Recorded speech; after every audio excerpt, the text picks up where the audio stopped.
lots of networking, lots of excitement about the release of the Get a Move On report, and thank you all very much for being here and what is the last Perth in Focus event for this year. I acknowledge that we're meeting on Whadjuk country, part of the Noongar Nation, and Richard Walley will be here shortly to do a welcome to country. Can I acknowledge Jan Norberger, MLA, Parliamentary Secretary, who's representing the Minister for Planning, and to Rita Safiotti, MLA, Shadow Minister for Planning, Finance, Transport and Infrastructure, an enormous portfolio, Rita. Can I also acknowledge Rhys Waldock, former Director-General of the Department of Transport, who, when I rocked up to his office with Pat Walker from RAC and said, we're going to do a project on transport and congestion, he didn't bat an eyelid and actually offered us one of his senior executives, so I really appreciate that, Rhys. We've got a number of local governments here today.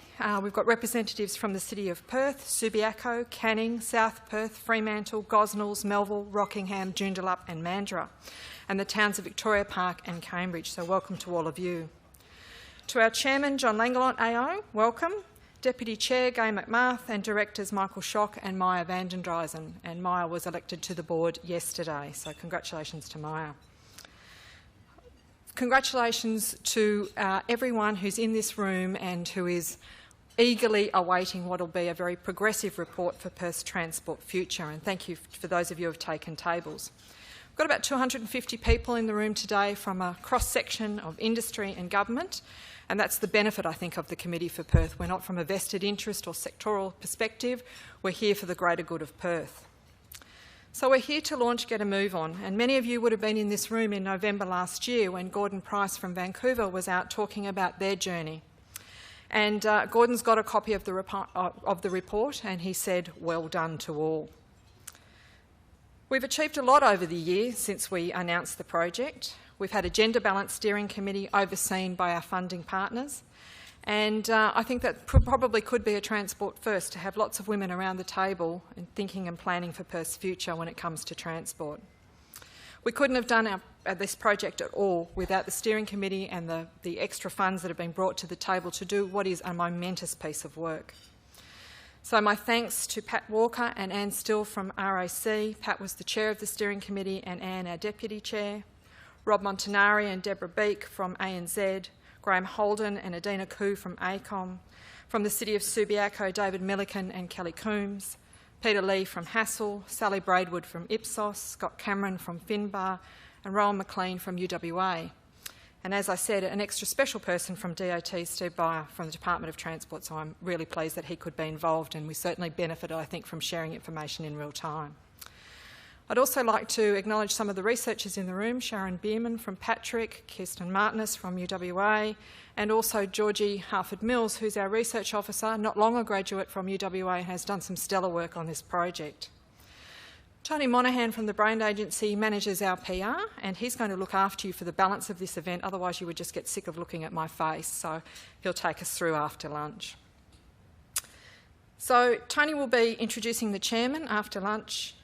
John will make some opening remarks, and then I'll get on to the headlines of what is a 256-page report, so I'm going to share with you the major findings and the recommendations. Following that, Jan Norberger will be presented with a copy on behalf of government and will give a reply, and then Rita Safiotti will take one on behalf of the opposition and also make her response. So I think we'll leave the room being quite clear about where the recommendations might be sitting politically. After that, we're going to have a number of the steering committee members come up and form the panel session so that you can ask questions and interrogate us a bit further. And then finally, each of the steering committee members will receive their official copy and will have a group shot, and that will then be in the boardroom with our other landmark reports, such as Filling the Pool, the Cultural Compact and Towards a Bright Future. So the meal will be coming up very soon. Is Richard here yet? I'm looking for Holly. No, by the looks of it. Oh, is he here? Is Richard here? No, he's not. So when he does turn up, I'm sure he will welcome you. And in the meantime, enjoy the hospitality and networking, and we'll be back very soon.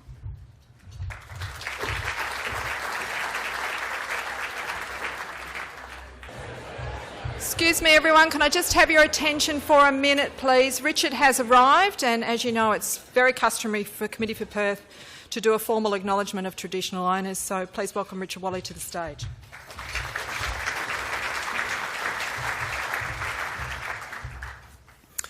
Kaya ngara drip jenang nunak jenang wajak buja ngara koromut buja. Mama jenang nunak nganin jan kara jenangin. Mama jenang nunak wangin jan kara jen wangin. Berwan nunak wot korla nak kalak nur buja nunak mut mama jenang nunak kaya. Ngara koromut nunak koromut jenang ngara yai ngan drip jenang nunak kaya. So it's quite apt, appropriate at the moment, I suppose, because we do the blessing of the food at the same time. So in our culture, we do that. We thank everyone for being here. When we're sharing food, sharing drink and sharing conversation, we're sharing time with each other. We're participating in an activity, a social activity, that all of our people have been doing for thousands of generations. So I ask the Good Spirit to watch us through this presentation as we're spending time with each other. It's very important, regardless of how long the time is, because our life is measured in time, and in our culture we don't take time for granted as well. So we ask the Good Spirit to watch over you during this time of conversation, and when this event is over, take each and every one of you safely back home to your families. I will do a little song. This is about sharing food. It's called Ngarning and Ngarning Yay. Ngarning, ngarning, ngarning, yay, kopen, ngarning, yay, ngarla, cooling, yay, bamin, you jilted, marmin, yay. Bamin, you jilted, ngarning, yay, kopen, ngarning, yay, bamin, younger, ngarning, yay, ngarla, buja, yay. Kopen, ngarning, yay, ngarla, woven, yay, ngarla, kopen, bamin, yay, ngarning, yay. Kaya, Maman Jenang Nunak. I'd like to thank the Committee for Perth for continuing the custom of welcome to country. In our culture, it's a sign of respect. It is our greatest asset. So may the Good Spirit be with you. Kaya. Nganjurp Jenang Nunak Kaya.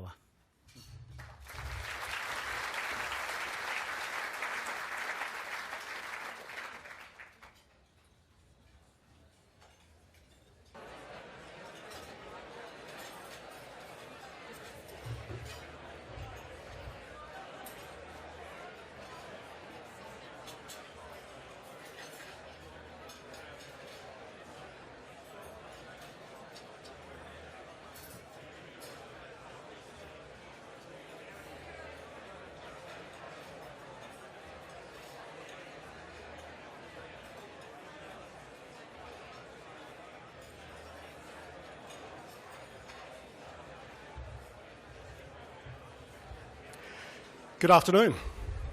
Sorry to interrupt your lunch. I hope you're enjoying it all. It is a very, very nice meal.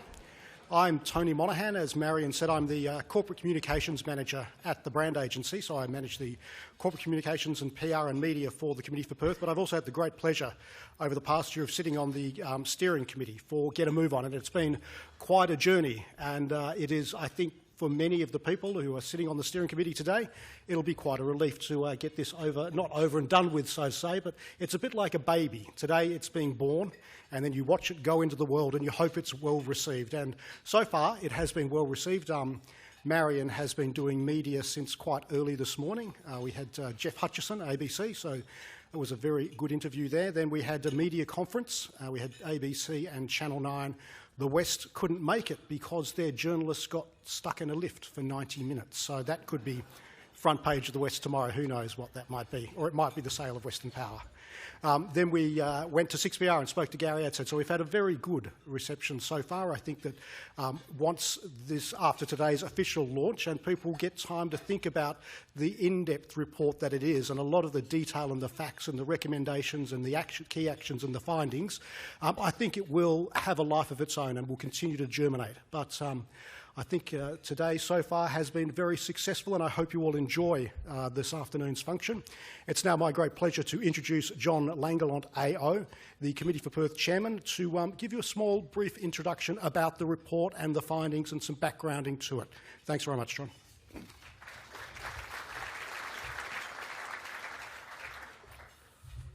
you very much, Tony. Welcome, everybody. It's fabulous to see you all here. I'd particularly like to thank Richard Wally for his welcome to country and blessing of the food. You made the meal so much better, Richard, I might say. It was delicious. To all of our distinguished guests, thank you all for joining us today for what is another milestone event for the Committee for Perth. the launch of this report, Get a Move On, and when you receive a copy of the report at the end of the lunch, I think you'll appreciate just how much good study there is in this document.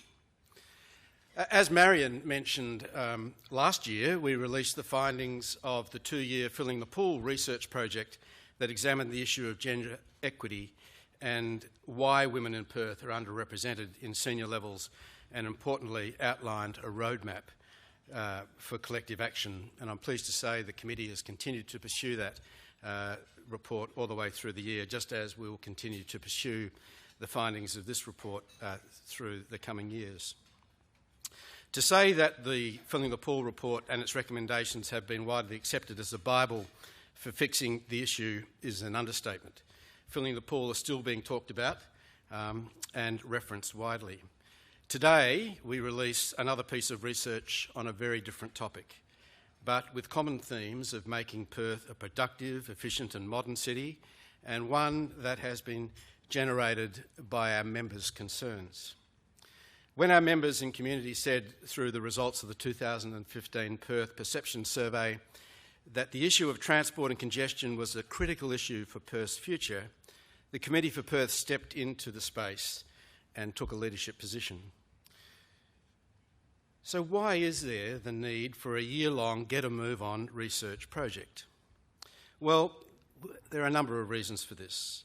Firstly, over the past decade, Perth has experienced unprecedented population growth.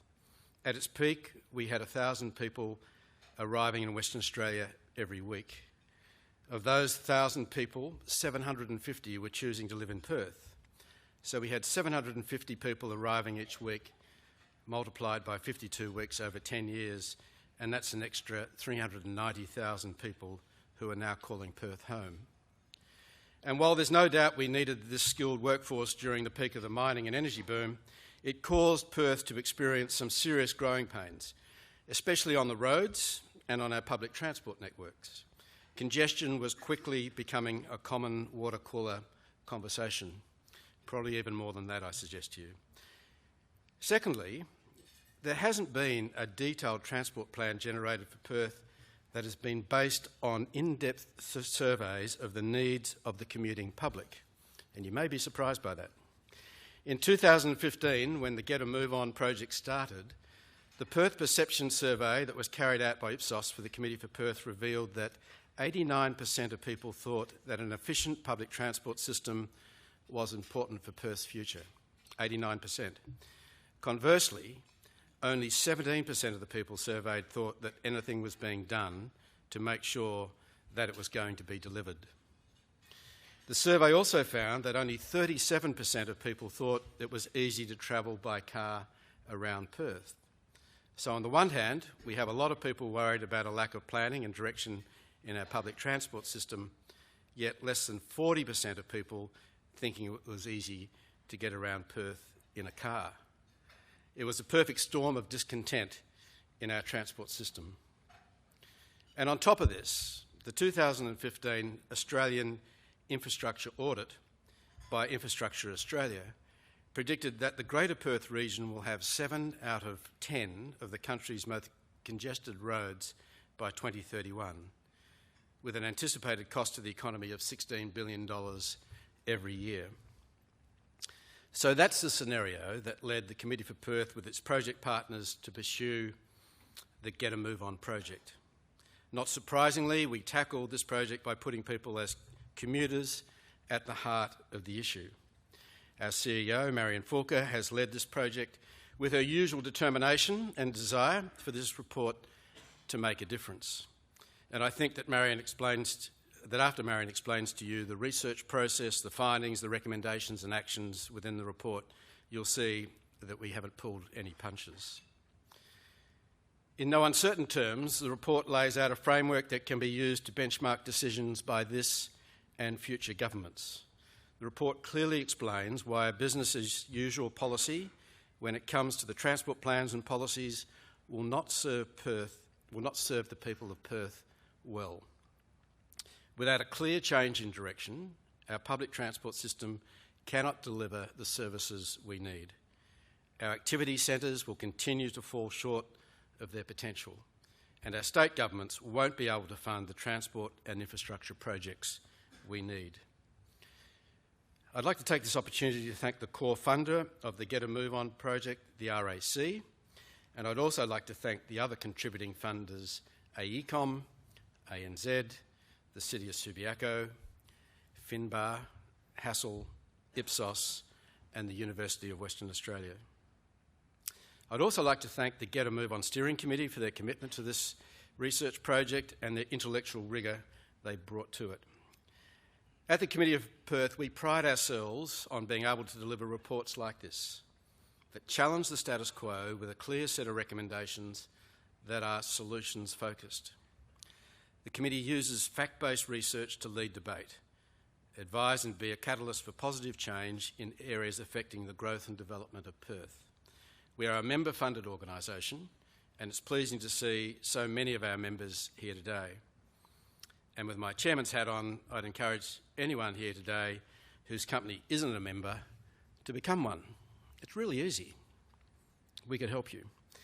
As a member, you will help to inform the committee's agenda and contribute to our advocacy positions and help to create a vibrant and sustainable Perth for everyone.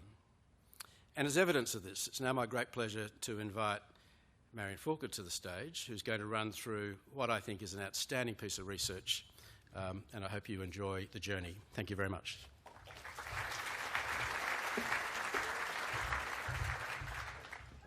Right, so without further ado, let's make sure the technology works. Ta-da, here we go, get a move on. So 12 months, started this time last year, 10 discrete pieces of research done, 2,000 commuters surveyed, 40 businesses who employ over 100,000 people in their workforce, 13 major findings, 10 recommendations and 33 actions. So here is it all in tiny little discrete bits. The project process, the major findings and the recommendations. I'm not going to take you through it all today, we could be here for hours. But I'm going to give you a quick run through on how we undertook the project so that you can understand the rigour that was put into it, and then talk about the major findings and how they lead to the recommendations. So, as John said, the Perth Perception Survey said that the community was concerned that we just didn't have an adequate and sophisticated enough public transport system. There weren't enough choices for commuters, and some people felt that they were locked into their car because there was no other choice. We defined a scope of work, what could Committee for Perth meaningfully do on this topic, and then we came up with the project aim to establish a definitive evidence base, and I think we've done that, to underpin new, integrated and innovative strategies for the efficient movement of people across Perth and Peel in the 21st century. And the way that has manifested itself is really a priority list for the next 20 years. So we gained board approval, always important. Can't run off and do things on my own without the board approval. And we got our funding partners in place. And as John said, acknowledged each of those for not only their financial but also their intellectual contribution. So we started with a survey that Ipsos did for us. And they also did a series of one-on-one interviews with businesses across Perth and Peel, across different sectors, and they also did a focus group with local government. And we also did desktop and academic research ourselves. So we analysed the data. So we don't start with a hypothesis, and I know that for many of you that might be quite challenging. We actually gather the evidence first and say, what does the evidence tell us? And that's obviously where the steering committee has played a very important role. We've then benchmarked the performance of Perth against other relevant cities, and of course I've undertaken study tours not just this year but in previous years that have all helped to inform this project. So we come up with what we think are the findings, the key findings, and there is a very long list in the back of the report, more than 200 findings from memory. And so at each chapter you'll actually read the chapter, a lot of it's summary data, and then you'll actually see the findings at the end, as well as at the end of the document as an appendix. And then we draft a set of recommendations, but to make sure that we don't just come up with a set of recommendations that sound good to us, we actually evaluate those against best practice. And for those of you who were here mid-year, we had John Shaw out from Plymouth University, who's an advisor to the UK government on transport. So it's been very important to have an international perspective on this. And then we've done a series of socialisation sessions to just take the recommendations and see how they fare across a very varied group of people. So thank you to everybody who participated in that, because those of you who did will see that the recommendations have changed quite significantly since the ones that you saw. And obviously now we're at the point of launch. So for each of the major findings, I'm going to tell you what our research found and also what the commuter and business surveys told us, because that really then helps to put people at the heart of the issue. So in terms of a public transport future, popular opinion tells us these types of comments. An expanded public network is critical to Perth's future. And I love this one: lay less roads, stop the love affair with bitumen. And that came up time and time again. We've got a fairly good road network, but how do we get a better public and active transport network? So our research tells us that 7 in 10 commuters drive to work, yet 9 in 10 support public transport being the priority for the region. 6 in 10 commuters support road investment. So there is a real, I think, emerging of Perth becoming a more sophisticated city in how it thinks about itself and how it moves around. 61% of commuters in Perth and Peel expressed a preference for public transport or active transport in an ideal world. And there certainly were some people in the car who said they would actively make a change if only they could find a solution. So major finding one, and for the politicians in the room, there should be some comfort in this. We've basically done a straw poll, and there is unified support for a public and active transport future. So the critical recommendation that sits around that is we need bipartisan support. Public transport can no longer be a political football. The delivery mechanisms. So popular opinion tells us that government seems to be working in opposing ways. So we really need to take a whole of government or a more integrated approach. So our own research that we did when we looked at the transport and land use plans since 1955, there's been 5 land use plans prepared for metropolitan Perth and Peel, but only 4 of the 13 major long-term land use and transport objectives have been achieved. So they're things like employment decentralisation, more infill, less car dependency. Some of those have been met to a degree, but not fully. So major finding 2, delivering public transport requires commitment and cohesion. Inner city destinations. When we surveyed the business community, those who are in the CBD are looking to stay in the long term, and those who are even sitting on the shoulder of the CBD or further afield want to come back for a CBD address if they've got a professional workforce. That's a critical finding. So not only did companies say, I need to be there, but they said if my competitors are there, I doubly need to be there. And there's all this sense of incidental business that's done on the terrace because you're rubbing shoulders with your clients. I think this is quite instructive though, one of the comments. I work in the city centre, so I catch public transport because it's efficient. And I think that north-south line has been very effective in delivering people to the city much more effectively than had they have sat in the car. So our research tells us that people who commute 50 minutes or longer are 6.2 times more likely to drive than commuters who go less than 10 minutes. So there's a real difference between the distance that people are travelling and the mode they prefer. Commuters who travel 30 to 40 kilometres to work are 4 times more likely to drive than people within 5 kilometres. So again, that sense of difference. Cycling and walking commuters most often live within locations of 15 kilometres of the CBD. And from the commuter survey, our walkers are the happiest commuters. So major finding 3, inner city destinations deliver the full package, the economic, density, livability and accessibility package. Public transport commuters. There was a real sense that we really needed to do something about inner city congestion. So start with the CBD and a 5-kilometre ring, centralise business and make full use of the public transport network that exists and feeds into the CBD. Support this business with local workforce by increasing density. So you can see even from our commuter survey responses, there was a real sort of sense of this is a very complex issue. It's not just about transport, it's about other things as well. And as John mentioned, there's 204 activity centres, so there's a comment about that as well. You can't develop activity centres without the infrastructure, and we certainly have a recommendation around that. One of the things probably to say in that other slide was, when we're talking about the commute, we're talking about people who go to work and also the students that go to central locations. So our research tells us that young people, those people aged under 35, are more likely to travel by public transport. But when we asked them why, it was often an affordability issue rather than a choice issue. So if they could afford to drive, they actually would, and I think that's pretty disappointing. A Approximately 25% of car commuters are dissatisfied with driving and would prefer alternate modes. So major finding 4, white-collar workers and students commuting to knowledge destinations have the highest capacity to be public transport users. So that's where you see that real critical investment needs to be made. Connectivity patterns. The outer CBD needs attention, and we saw this sort of time and time again. People coming into the CBD have quite a straightforward journey. Even if they're trying to then get out to Subiaco or East Perth, it's quite difficult. And I think this comment's quite instructive.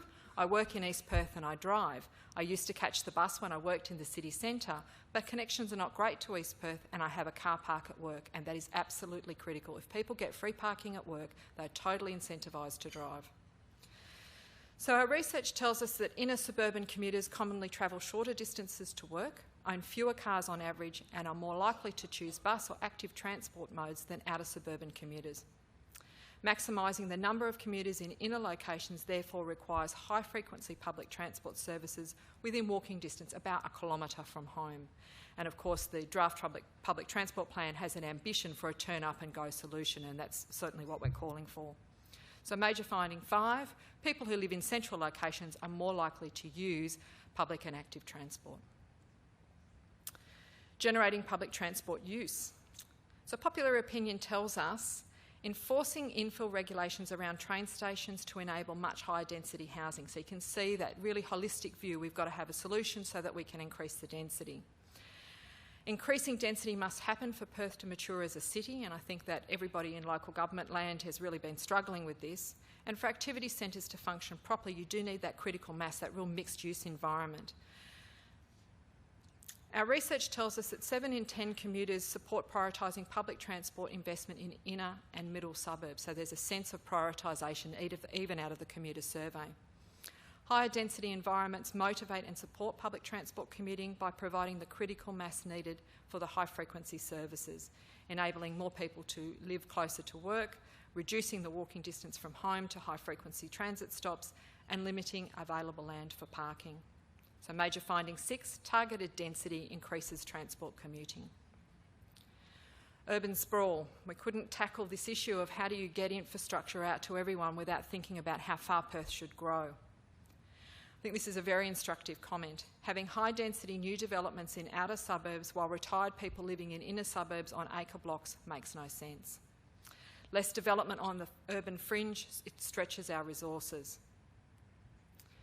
So our own research says that the low-density growth of Perth is difficult and costly to service with public transport, and that people living in outer locations have the lowest capacity to access jobs within a 45-minute car commute or a 60-minute public transport commute. The linear growth pattern of Perth and Peel really decreases the resilience of the existing infrastructure. So major finding 7, outward growth reduces public transport resilience and accessibility. So we've really got to think about those people living out in the fringe and locked into a car commute. Suburban public transport. Popular opinion tells us the bus to the station is slow and infrequent, and parking at the station is always full. And every time I do talkback radio, people talk about the lack of parking at the train station. We should have suburban buses deliver people to trains, not to the city. We have more ability to position a large workforce right next to public transport and the freeway. So our own research tells us that public transport commuters living in outer locations are most often train commuters if they do commute by some sort of public transport mode. And of course the best performing is the Mandurah to Butler line as opposed to the heritage lines. The speed and frequency of rail means that people are willing to travel about 4 to 5 kilometres to actually get to a railway station. And that's because of the competitiveness of actually being on that dedicated rail line rather than being in the traffic on the bus. So major finding 8, access to high-speed, high-frequency public transport is important in outer locations. Employment hubs. There have been way too many hubs, and we entirely agree. Areas that have lent themselves to further development, such as around Curtin, have poor public transport inhibiting access. So again, sort of locked into the car or locked into a fairly infrequent bus system. So our research tells us that 64% of employment remains within approximately 15 kilometres of the CBD, and most people travel to central locations for work. Now, this is despite the ambition for several decades of actually having more jobs out in the suburbs. Commuter support for employment decentralisation is high, yet support amongst the business community is low. So if you have a transport task, freight, logistics, warehousing, of course you're located in strategic locations. If you're a big retailer, of course you're in your locations as well. But if you are employing a professional workforce, they are really keen to be located in the city. Major finding 9, Perth needs a small number of high-intensity employment hubs, and we certainly go into the recommendations on that issue. Sub-regional employment. I work in sales and need my car for work. So we're not just talking about everyone who does a commute. We're sort of chunking them down into people that have different tasks around their daily commute. But there are an inordinate number of people who simply just have a very straightforward commute, no other task that needs to be done, and it could better be met probably by public transport. So our own research tells us that some employment types suit non-central locations and are more likely to attract a local workforce. Industrial and retail hubs are primarily situated in middle and outer locations, and travel to them is primarily by road. 43% of respondents to the survey were committed drivers, and I tell you there's nothing you can do to get them out of their cars. And these people are most likely to work in non-central industrial and retail locations and get free parking at work. So major finding 10, sub-regional centres need to provide employment opportunities in specific occupations. So rather than every local government writing an economic development plan, this all sounds a little bit me too. Think about the sorts of industries that you have and the sorts of sectors that you have, and think about how do you attract that local workforce so that you have very little cross-commuting going on across your region. Industrial activity is very important, and this hasn't been about the freight task, but we would be remiss not to have mentioned it. So being a tradesman, I need to attend a different place of work every day was something that we heard. Also tools of the trade, those sorts of things. These people typically need to commute, typically by ute or truck, I would say. So they've got a very different commute to those of us who are coming to the CBD.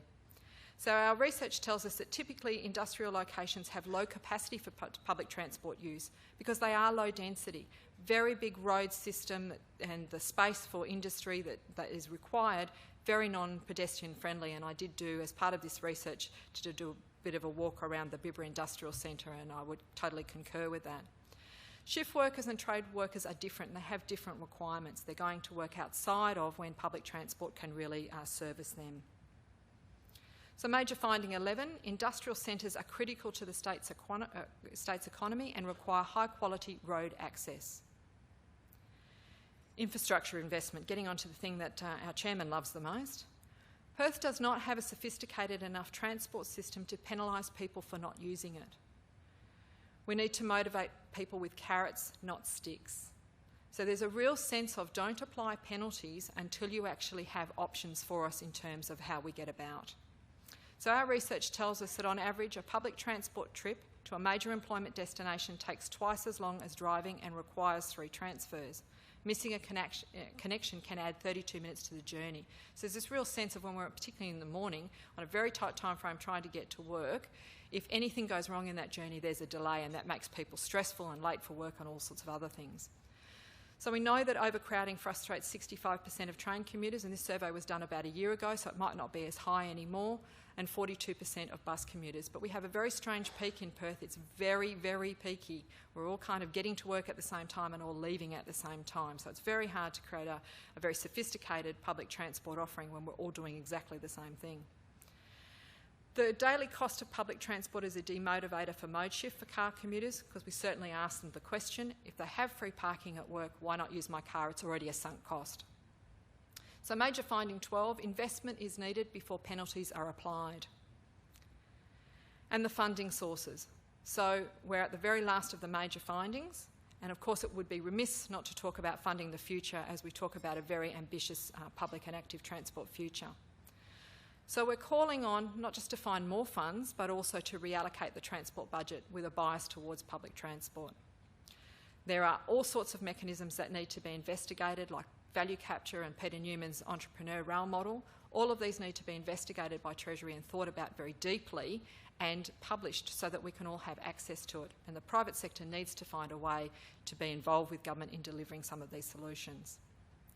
So our research tells us that state government revenue is unlikely to be adequate, and so we have to think about how we do things differently, and we certainly haven't been getting our share of federal funding either. So more options are needed to fund the future, and this will require the identification of a long-term pipeline of quality infrastructure projects, rigorous project assessment and a diverse pool of mechanisms that can be drawn on for a case-by-case basis. So major finding 13, new mechanisms are needed to fund the future. So here's the recommendations, the 10 of those and the 33 actions. I'm going to do this a little bit differently so that you can really get into it and think about what do these recommendations mean for the different parts of Perth. So recommendation 1 is ensure a public and active transport future for Perth. And we are calling on bipartisan support for the major parties that takes us away from car dependence and actually delivers a public and active transport future. Recommendation 2, Perth is a mobile, livable, vibrant and prosperous region for all. And the first thing that we're calling for there is for an economic development plan for Perth and Peel to be prepared. And that will then be aligned to the other Perth at 3.5 million, the transport plan, the environmental plan and the land use plan, so that we've got a real strategic alignment amongst those plans. And Committee for Perth is putting its money where its mouth is. Our next major project is bigger and better beyond the boom, really thinking about what the economy is going to be of Perth moving forward. So recommendation number 3 is quite big and probably quite controversial. We're saying recognise the capital city, Perth CBD, as the primary location for employment growth and high-density residential development. And you need to plan for the proportion of people living and working in the CBD to increase to support productivity, vibrancy, public and active transport future. So at the moment, we know that there's fairly high vacancy rates in the CBD, but what we're saying is don't undercook it. You need to have a very healthy CBD that can then spur these other sectors and particularly out into the, not in our sub-regions, but out into regional Western Australia.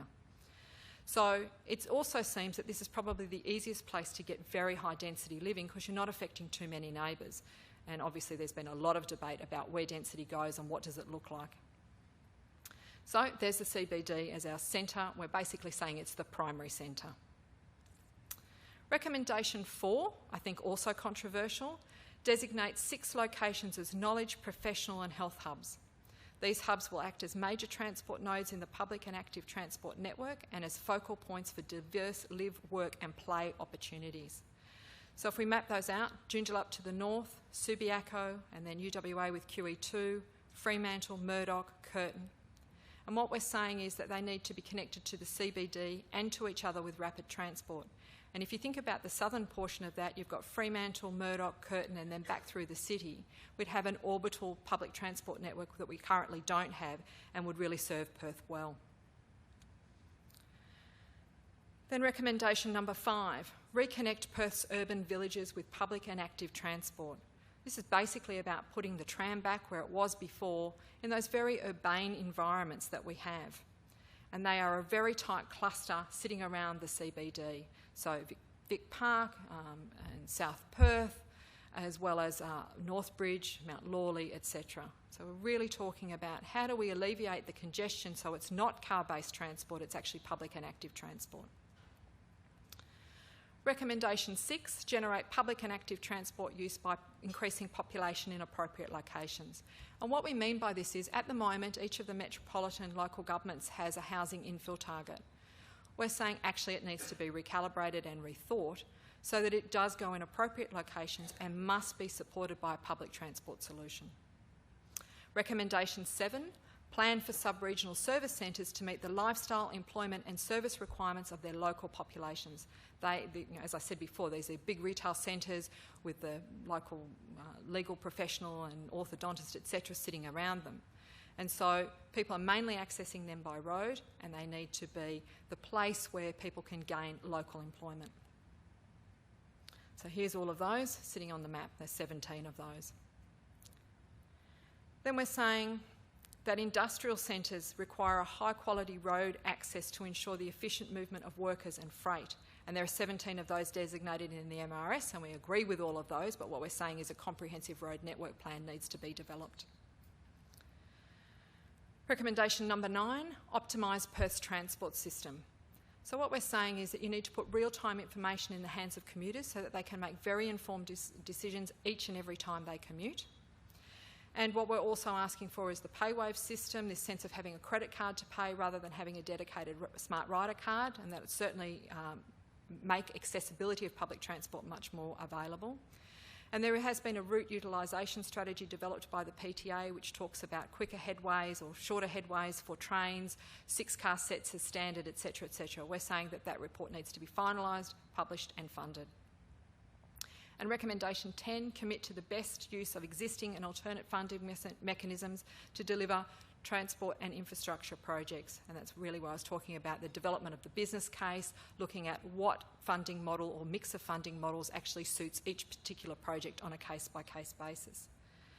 So here they are, all laid out, and I will leave that up as I call on Jan Nulberger to take the first official copy on behalf of government.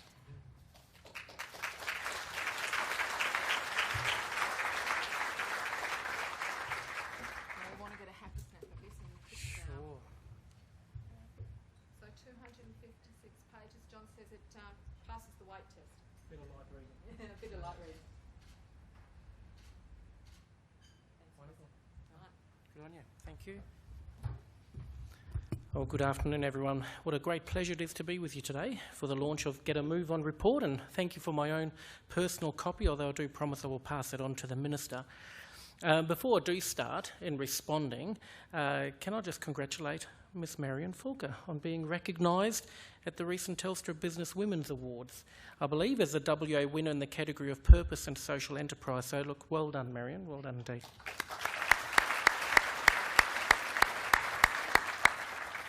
Now, whilst it's not part of my speech notes, of course, I'm always happy to see Joondalup up on the map. So thank you. Without even having read the report yet, as a member for Joondalup, I'm already in a happy place.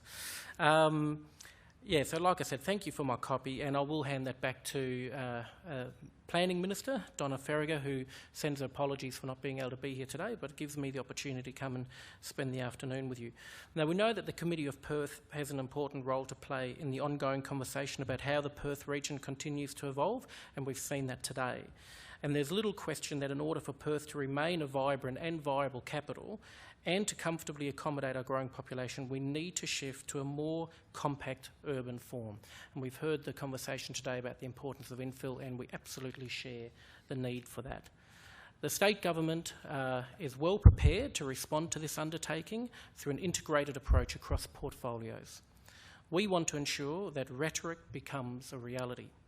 This is why state government policy settings are firmly focused on achieving appropriate and well-considered infill that aligns with infrastructure and transport planning. Activity centres, urban corridors and station precincts are central to the long-term vision for Perth and Peel. We've seen that today. These areas create a sense of place by providing a mix of social and business activity and are crucial to the provision of employment. In many instances, such as Murdoch, Burragoon and Scarborough as examples, they are designed around existing infrastructure such as public transport routes, medical facilities or shopping centres. When it comes to new developments in the pipeline, ensuring appropriate density that maximises new assets while creating communities that buzz with activity day and night is imperative. And I certainly agree with the sense of getting that critical mass. And you mentioned the CBD, and I, on a personal note, think that's a real challenge for Joondalup. I don't think we have hit our critical mass yet. A good example of where this is going to happen is the Forestfield Airport link. That particular project represents a major investment in public infrastructure that will deliver significant transport benefits to Perth's East Metropolitan region. Connecting Forestfield to the city via Perth Airport, the new rail link opens up the growing eastern suburbs to the Metropolitan Rail network. It also means a convenient public transport option for travel between the city and the airport, reducing congestion and supporting our tourism sector. In addition, the project presents us with the opportunity to plan and deliver high-density, transit-oriented precincts around the new Belmont and Forestfield stations. The new Belmont Underground station will benefit the community and surrounding catchment area by providing a bus and train interchange, a car park between 500 and 1,000 bays big, and importantly, only a 15-minute journey to the CBD by rail. Forestfield Station will deliver a significant public transport boost by improving the bus feeder network and providing parking for between 2,000 and 2,500 cars. State and local governments have been working closely to develop plans for these precincts. that will ultimately deliver thousands of new dwellings and jobs to the region. Moving further to the west, the old Shenton Park Rehabilitation Hospital site is earmarked for an exciting redevelopment. Being created as an exemplar of appropriate infill within Perth's central suburbs, the site will be transformed into an urban village. An improvement scheme has been prepared to coordinate this redevelopment to ensure high-quality design, land use and essential services. Key to the desirability of this project is its proximity to the Fremantle rail line, and we know there's some more work to be done there to have some of these heritage lines have their patronage improved. These new urban centres will make an important contribution to Perth's infill housing strategy and have at their heart a focus on livability. Transport and mobility choice are key aspects of livability and have been integral in the planning of these centres. Livability is not just a buzzword. It is essential to the discussion around infill, and the state government is working to bring the community along with us as we see more of it across the metropolitan area. Enhancing the attractiveness and sustainability of the built environment is one of the ways we're doing this. The recently announced Design WA set of planning policies aim to do exactly this by elevating the role of design in our planning system to ensure the delivery of quality, well-designed buildings that stand the test of time.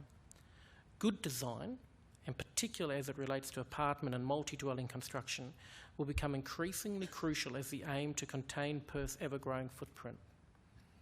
I'm sure you will be aware that one of the first Design WA policies to be released was a draft apartment design policy, and I encourage everyone here to have their say in relation to that draft.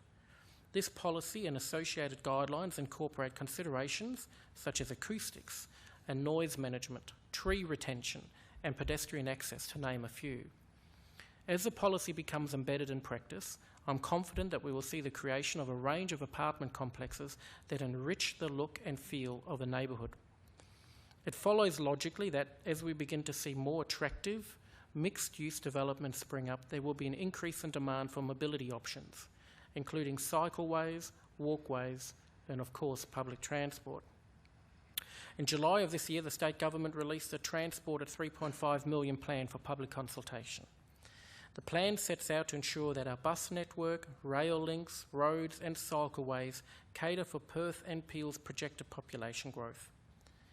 The Transport at 3.5 million proposed integrated public transport system will connect people to strategic centres by expanding the rail network, introducing light rail and bus rapid transit services, and increasing the number of high-frequency bus corridors and feeder bus services to major transport hubs.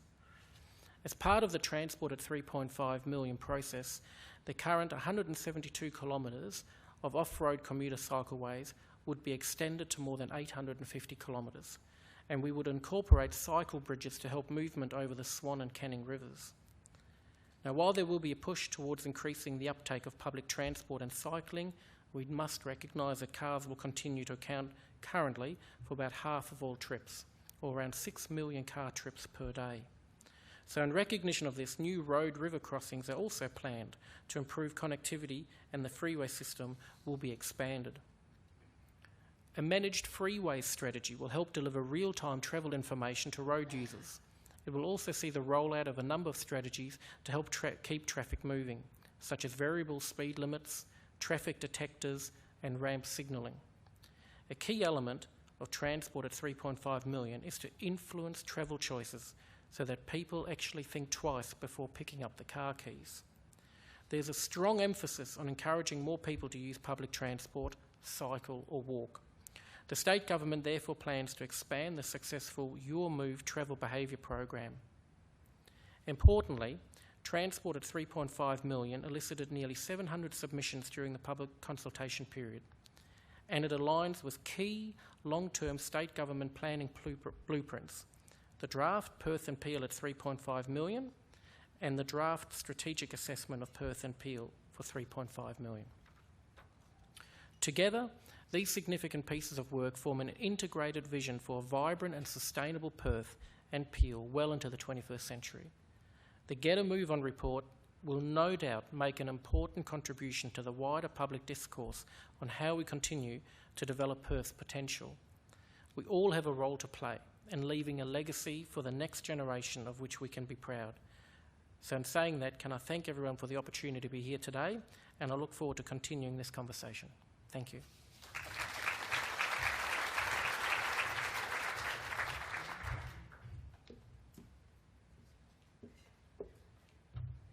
Thanks, Jan. A very comprehensive view from government. So can I please ask Rita Saffioti to come and receive a copy of the report on behalf of the opposition and also to give her response.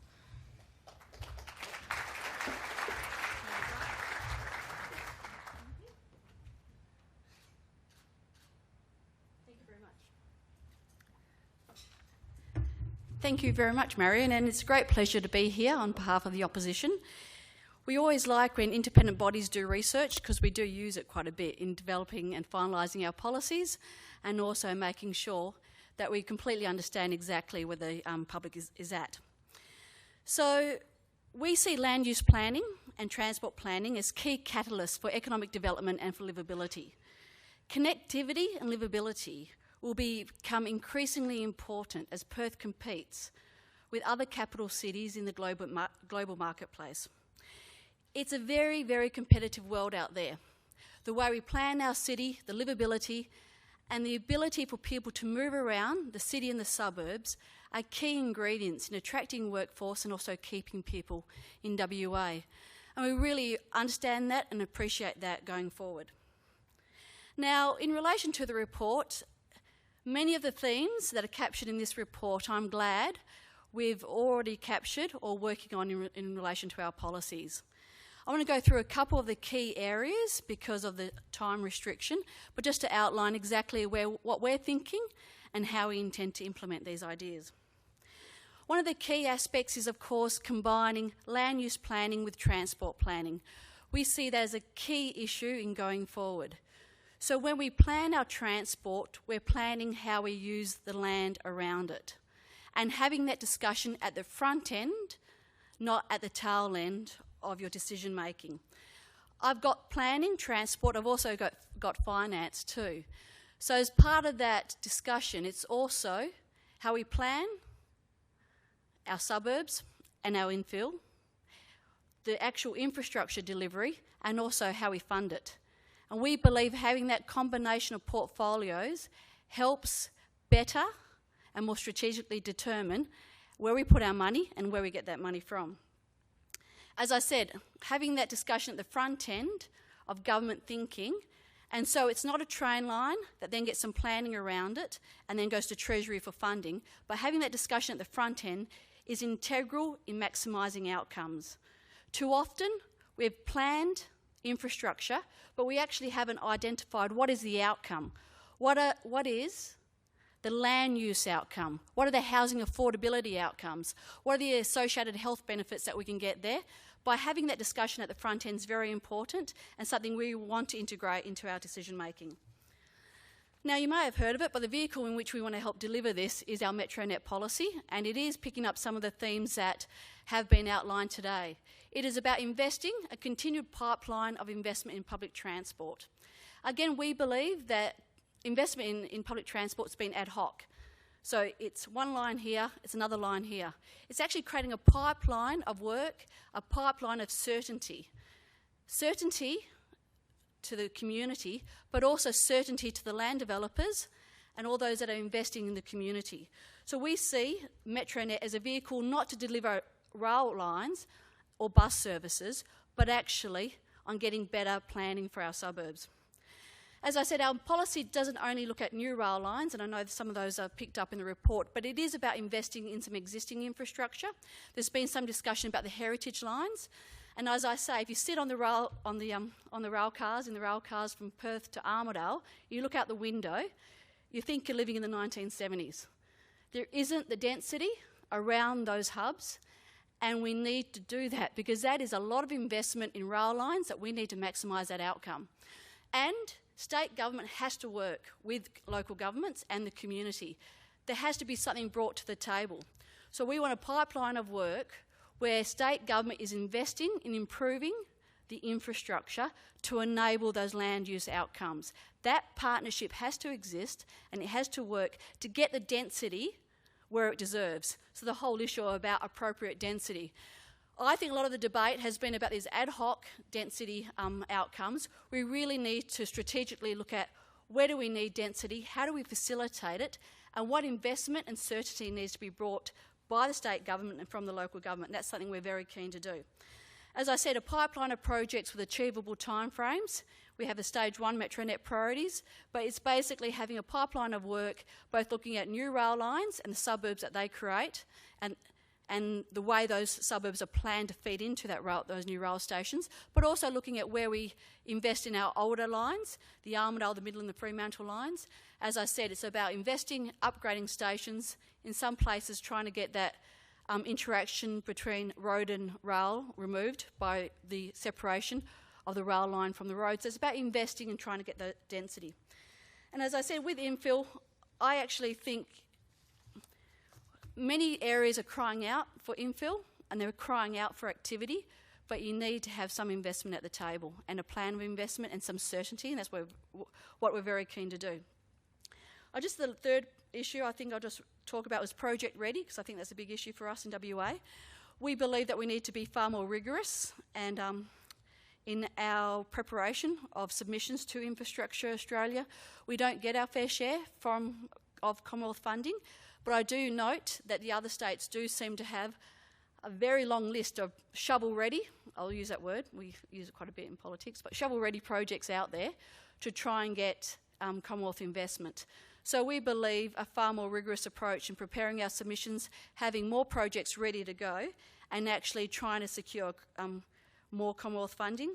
As part of that, I would also announce that we have committed to an Infrastructure WA process too in WA, and that is to try and increase the transparency and the accountability of project decision-making, but also the business case development.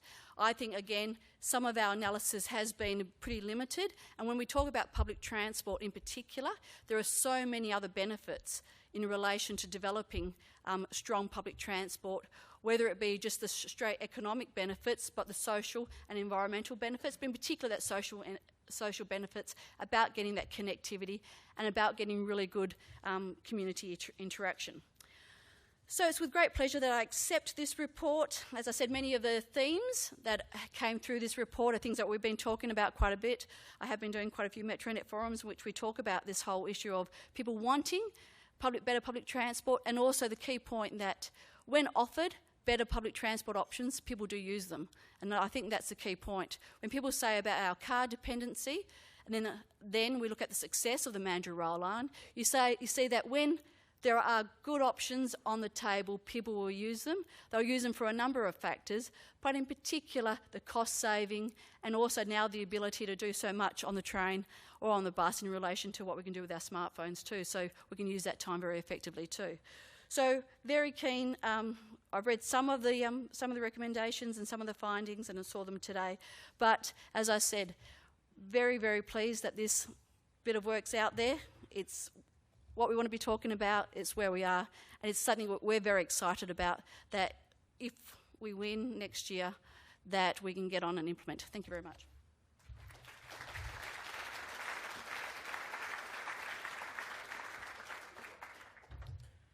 Thank you very much to Jan Norberger and to Rita Safiotti for both accepting the report and also responding to it as well. As you know, Marion has given the presentation, and there's a lot of information within it, and I'm sure they might have quite a few questions to ask of the people who've been working on the steering committee for the past 12 months. So I'd like to call up the panel for our discussion. So if we could have the panel members come forward, please. We have 3 roving mics.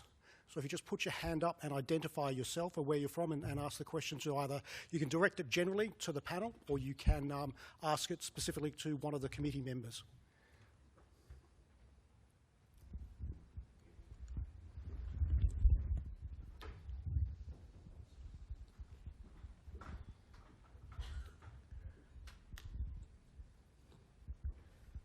I'll just identify each of the panel members, starting from left to right. We have Marion Fulker, the CEO of the Committee from Perth, Graham Holder from AECOM, David Millicombe from the City of Subiaco, John Longerland, AO, the Chairman of the Committee for Perth, Peter Lee from Hassel, Sally Braidwood from Ipsos, who carried out the commuter and business services for us, and also Scott Cameron from Finbar.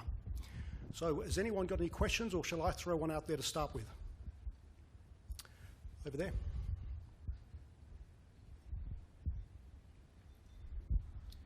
Thank you. My name's Andre Timmermanis. I'm a councillor from the town of Cambridge.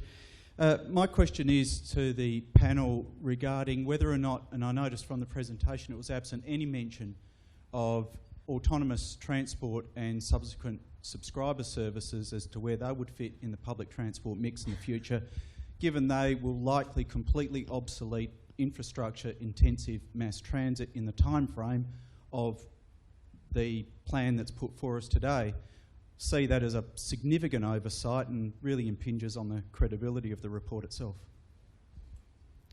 I can have a start at that. There's an entire chapter dedicated to that, and as I said, undertaken by an international expert, and I think he disagrees with you. Would any of the other panel members like to comment?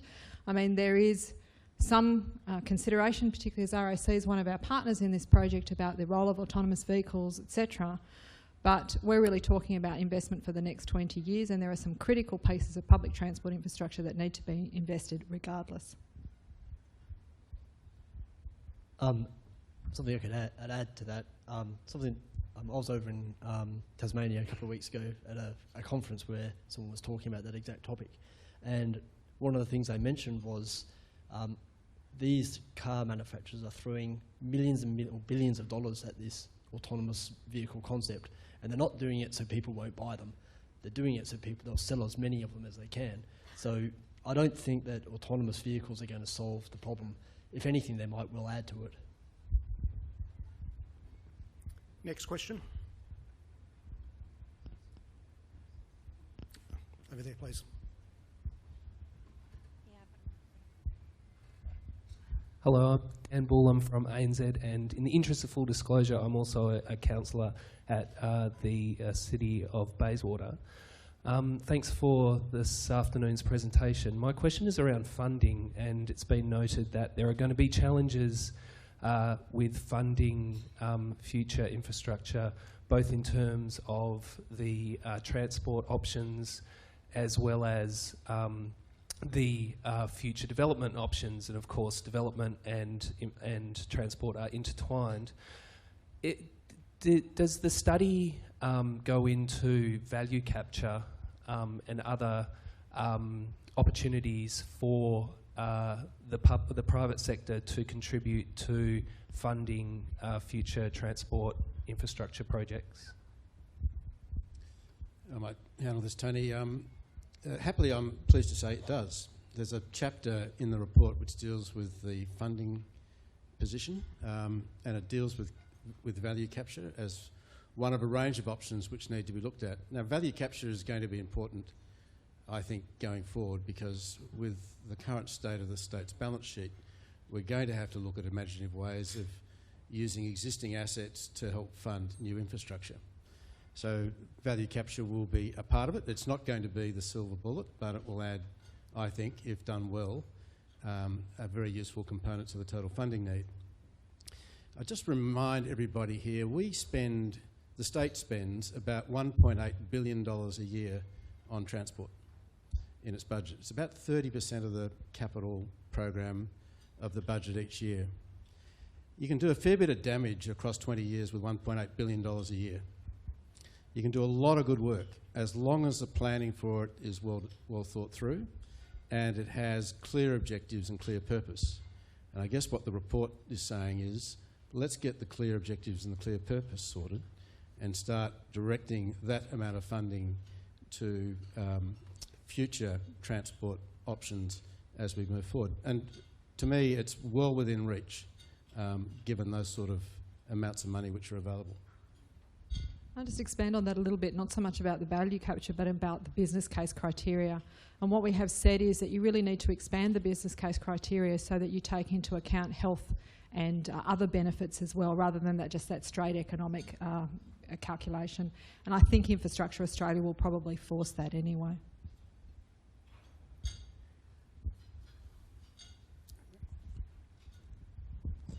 Philip St John, City of Fremantle.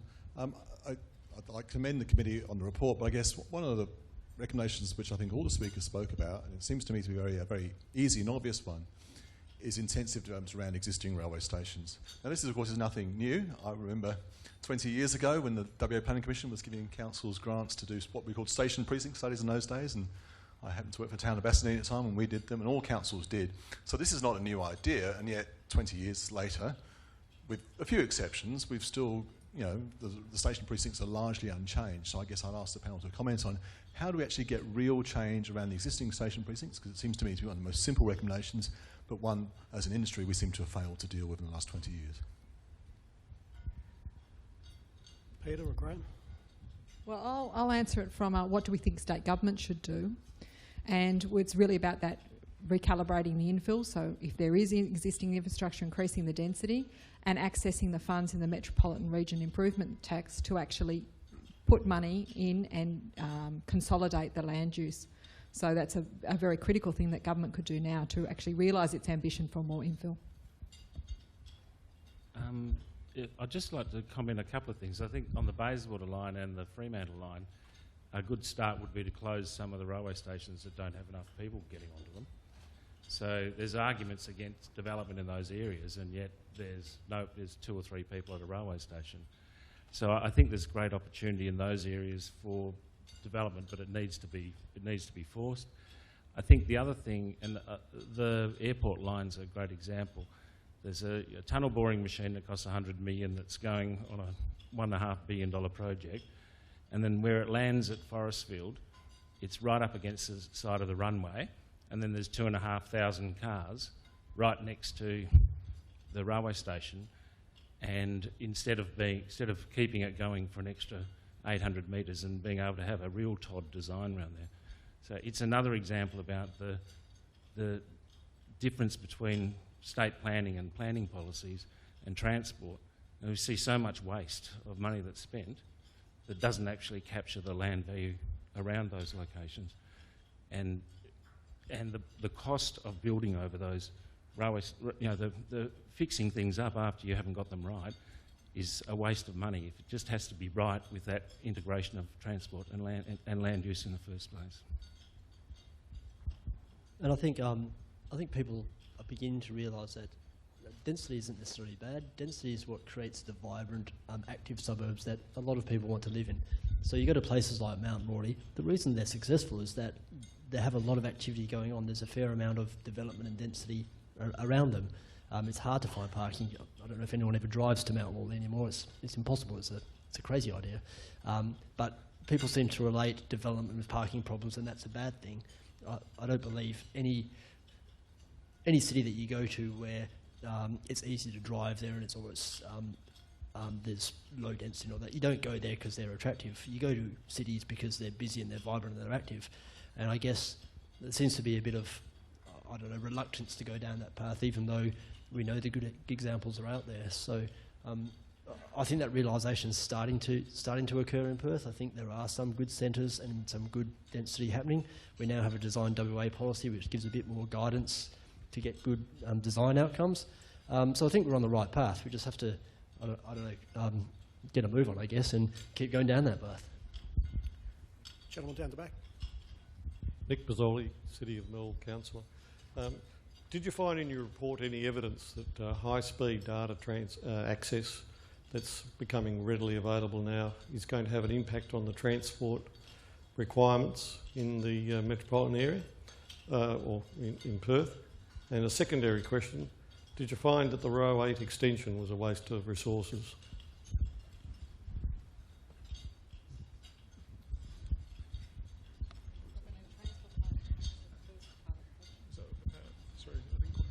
Sorry, could you just repeat the first part of your question again? I didn't quite hear that clearly.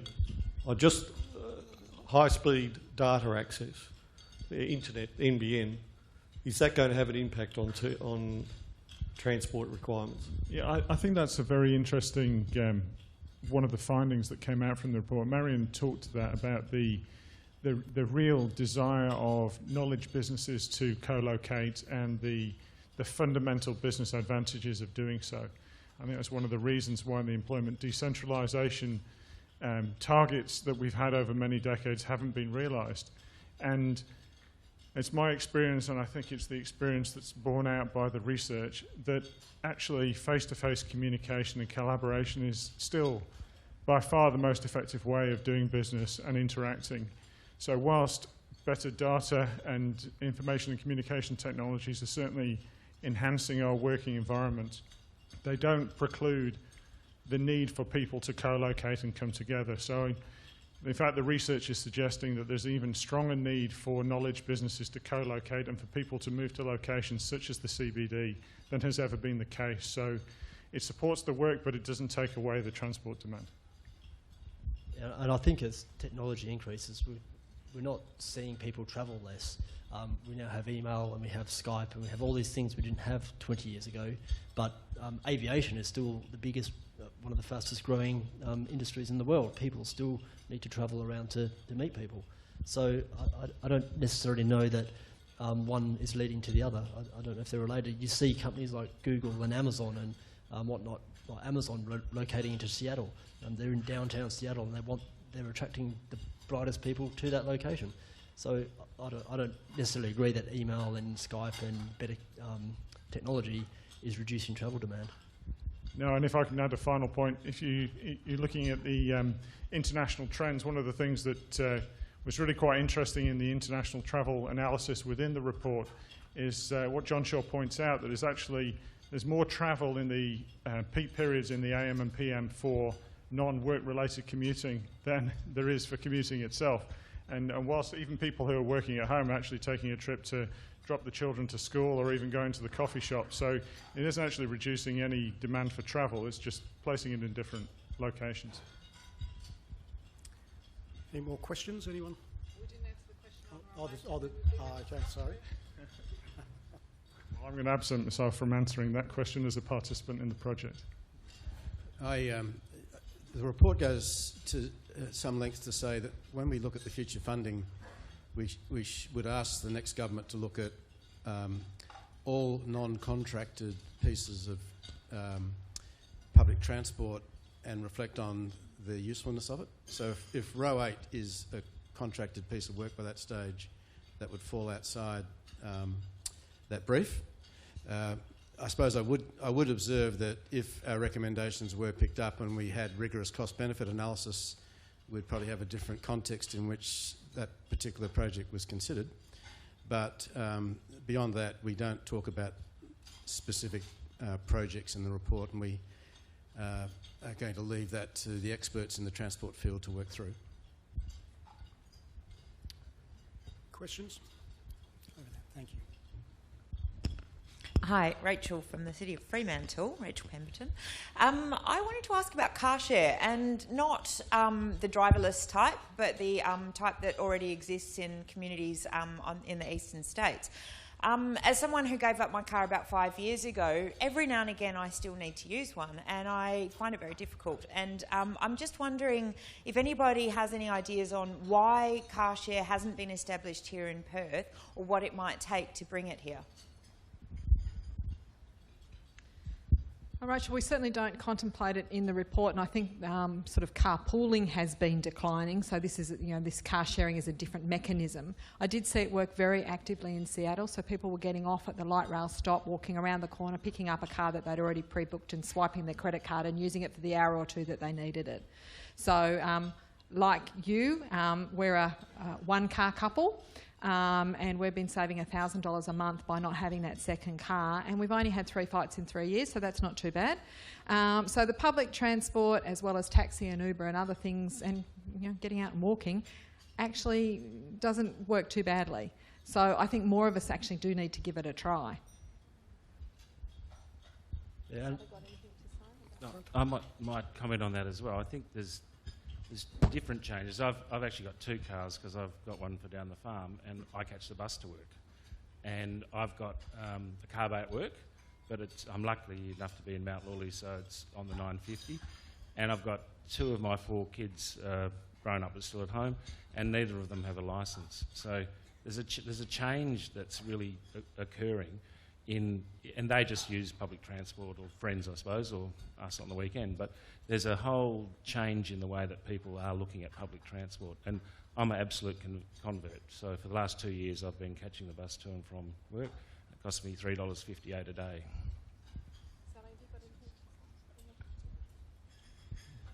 And I think, look, I've actually been looking at car share as an option, as a developer. And I spent 10 years in Sydney where I saw GoGet and other operators having very good multi-nodes through the metro area. And I think part of the issue has been is that these operators have been uncertain about the different fragmentation of all the local councils that have to basically interface with, because they need on-street bays as well as bays within developments to get that sufficient feasibility so they can actually create a network. But there are players in the car share game who are now, they're talking to developers, and I think it'll become it'll be a modal choice for people for transport. It's just going to take some time for those networks to actually be created and expand. Yeah, and the RAC has been driving some work in this space. They've pulled a lot of the local governments into workshops and had get us to work together, particularly the inner city local governments where you see car shares happening in other cities, getting us to get the policy settings right and to start to try and attract these operators to Perth. Obviously it's a business proposition for them, so we've got to get the settings right for a planning point of view and also from a business point of view. Sally, you conducted the surveys on behalf of Ipsos on behalf of the Committee for Perth. What did you find about the issue of carpooling or car sharing? You interviewed a range of commuters. Were most of those people driving themselves to work by themselves? Certainly, and I think in terms of car sharing, it's not something that was frequently mentioned in terms of perhaps the industry itself has a way to go, and I think general awareness has a way to go as well. I've recently relocated to Melbourne and we're surrounded by share carring all around us in our neighbourhood, so you certainly see it a lot more over east. And in terms of comments that are coming through from people in their surveys, it wasn't very common. A lot of people talk about, the future of driverless cars. It did come up in open-ended comments, but car sharing, not so much. And we certainly did find a lot of people are sitting by themselves in their car whilst they're driving to work and then parking that vehicle at work all day and then just using it again to drive home. So certainly cars remaining stationary and not being utilised throughout the whole day. Any questions from the floor? Over there, thank you. Good afternoon, Mick McCarthy from the Southwest Group. I think the plans we've had in the past with the sub-regional planning frameworks, Green Growth Plan and now the Transport Plan has really been the first time since we've had collective agencies coming together to try and work out how to provide longer-term strategic plans. And I think a big failure in the past has been the plans come out and then it's left to local government to try and engage with the private sector to implement these plans. And it's usually a plan that's led by prospective developers. I think the Get a Move On looks like it's gone further into looking at the sort of things that need to be done for implementation. And so I'd be interested to see the views here about what the state government's role could be in actually taking it from a plan to work with local governments in terms of implementation. And some examples we see around in other states is in New South Wales, for example. In Sydney, they've set up priority growth areas where the state government actually gets with the local government and brokers outcomes to actually develop activity centres and integrates the whole transport, land use planning, intensification, density argument as a collaboration rather than leaving it to the local government to fight each development and the community over density and location and things that are really lacking in the implementation of that strategic outcome. Yeah, I think two things. One, we've got to get on with it. I think the light rail project is an example of where we did a lot of good planning and a lot of local governments were working on their planning strategies to get the density right around the light rail line. And then at the last minute, the money was off the table, so we couldn't follow through and achieve those outcomes. So I think once you start down a journey, we've got to finish it, even when it gets hard and you've got to stump up the cash. But secondly, I think it's important that we all work together to achieve the vision that we're setting out to do. So I don't just mean state government working with local government, but I mean different local governments working together to achieve common outcomes. Different agencies within the state working together. We've talked about a bit of a refocus from roads to public transport, and I think that needs to flow through all the people that work on this vision. And I'd make the observation that as I've travelled to other cities where local government is a much more forceful thing, they're actually driving the public transport projects. They're putting millions on the table themselves and then going to their other counterparts to get matched funding. So we've got a very different system here. So it's probably a more of a regional cooperative model like the group that you're with, Mick, that can actually lead those sorts of things. But we've been very careful in the report to talk about where priority investment should go, but also that sense of where the infill should go, because spreading it out like Vegemite across Perth and Peel is not a good idea. And I think at the very sort of edge of the fringe, we're not getting a suburban outcome, we're not getting an urban outcome either. So we've got to be very careful to protect the very suburban nature that most people like in Perth, but just offer more choice in areas where there is public transport support so they can actually give up their car. Yeah, I think it's a key recommendation of the report that there is an economic plan for Perth at $3.5 million to complement the transport environment and land use plans that exist at the moment. That's a key thread. And by having that common vision that David talked to, where each of the local governments is playing their part as opposed to looking at it from a more local perspective, I think that's a fundamental change that we need to make these developments move forward. Yeah, thank you very much. Mike Moritz from the City of Canning. The comment I just wanted to make was, apart from the public transport and land use and financing integration that really is core to this, the other bit that I have observed in working on the City of Canning project is that the other infrastructure holes that exist in the system, and I just wondered from the panel what work has been done in that context, because there's other gaps in our underlying pipes and wires infrastructure in many of these locations.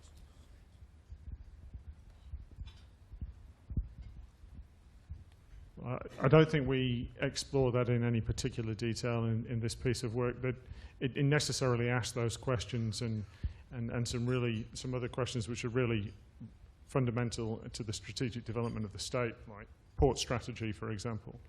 But there is a limit to what can be covered in a particular research project, and we had to draw the boundary, I think, with the time and the scope of this piece of work. So I think that's an area for further work by other agencies as it stands at the moment.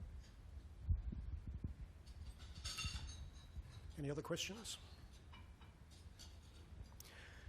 Marion, you spoke at the beginning. When this project started a year ago, it was purely based around transport, and it evolved. Can you walk us through that evolution process and why it became tied up with land use, the economy and the environment as well?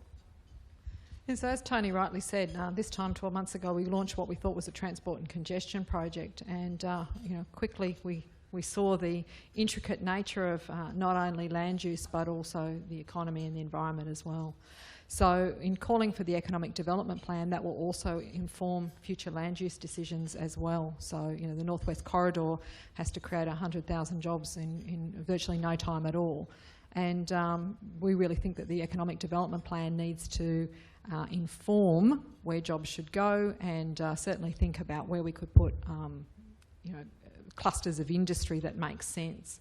So that certainly was a surprise to us, and we definitely thought we were down the transport plan or down the transport planning area, and then we found just such an integrated nature, and certainly sharing that with my colleagues in Department of Transport, they weren't surprised at all. Any questions? I'd like to thank the panel for their time. Thank you very much for coming up and answering the questions from the floor, and I would now like to invite John Langelant, AO, to make the closing remarks.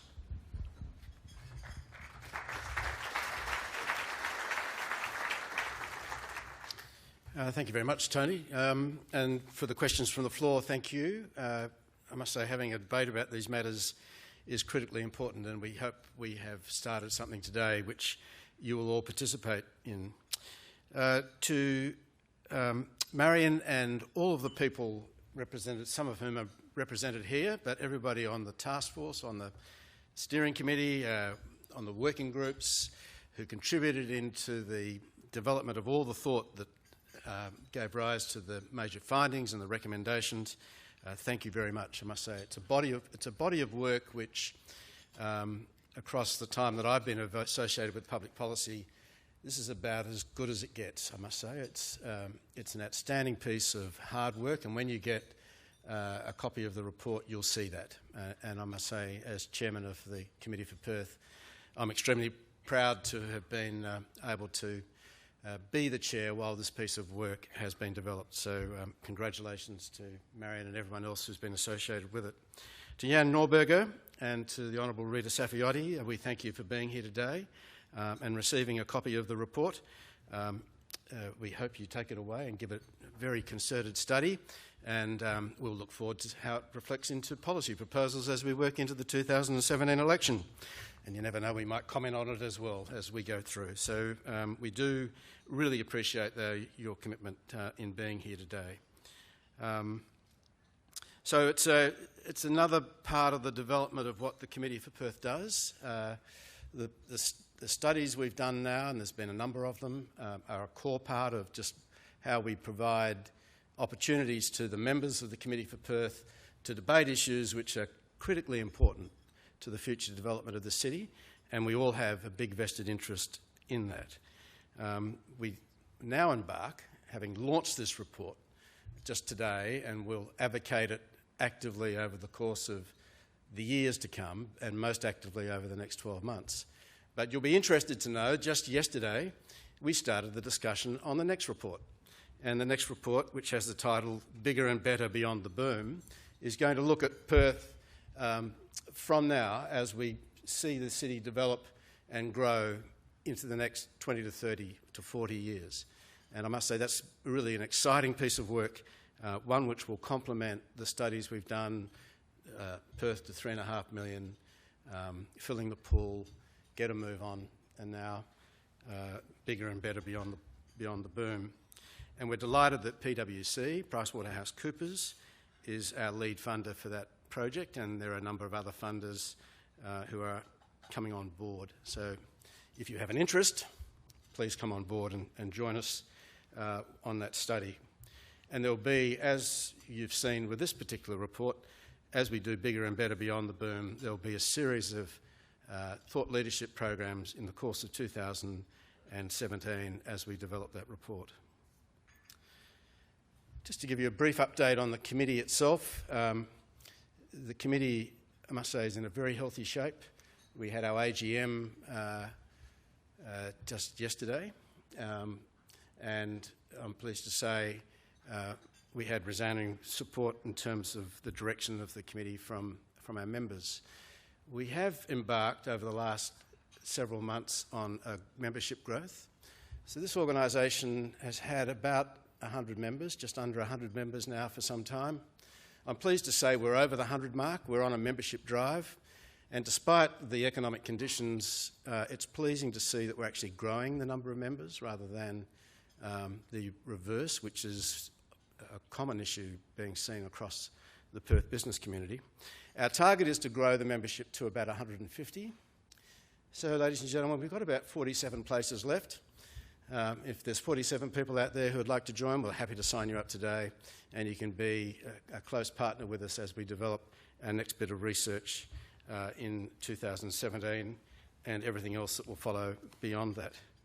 But I am serious in terms of saying, as a membership organisation, the quality of the work we do and the range of the work we do is dependent on our membership. And all of the members who are represented in this room today, we really do say thank you very much for your ongoing support, and for new members who may be thinking about the possibility, we'd be delighted to talk to you. I might also say that at the AGM yesterday, we welcomed a number of new directors to the board of the Committee for Perth.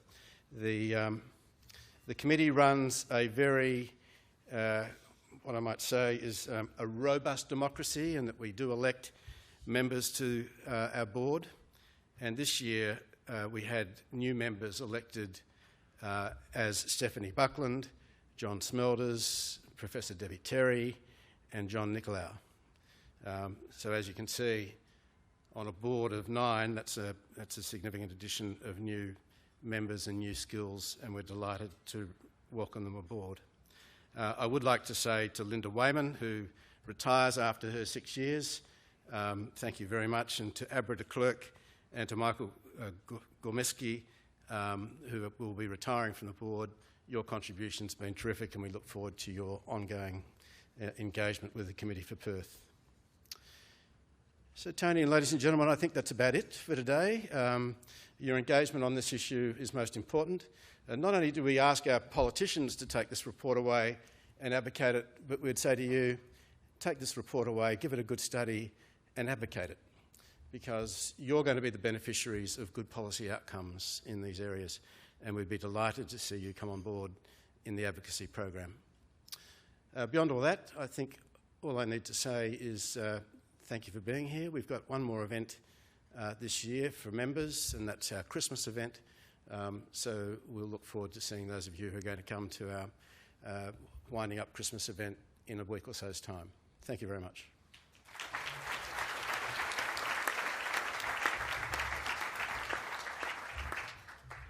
Thank you very much, John. As John said, that does conclude the event. I would like to call on all of the members of the steering committee to come up onto the stage and to receive your own personal copy of the Get a Move On report, and also have a photo taken, which will go on the Wall of Fame at the Committee for Perth offices, along with all of the other pictures of all the other major reports that we've done. So thank you once again for coming along today. As John said, I would encourage you to have a good read of the report. Some of the, as Marion suggested, some of the recommendations are controversial, calling for bipartisan political support, also looking at new funding models, but I would recommend you have a read, and as John said, go out there and advocate on our behalf, because you and your children and the future generations will all be the beneficiaries of good public policy that makes Perth a more vibrant, livable and sustainable capital city. Thank you very much for coming today.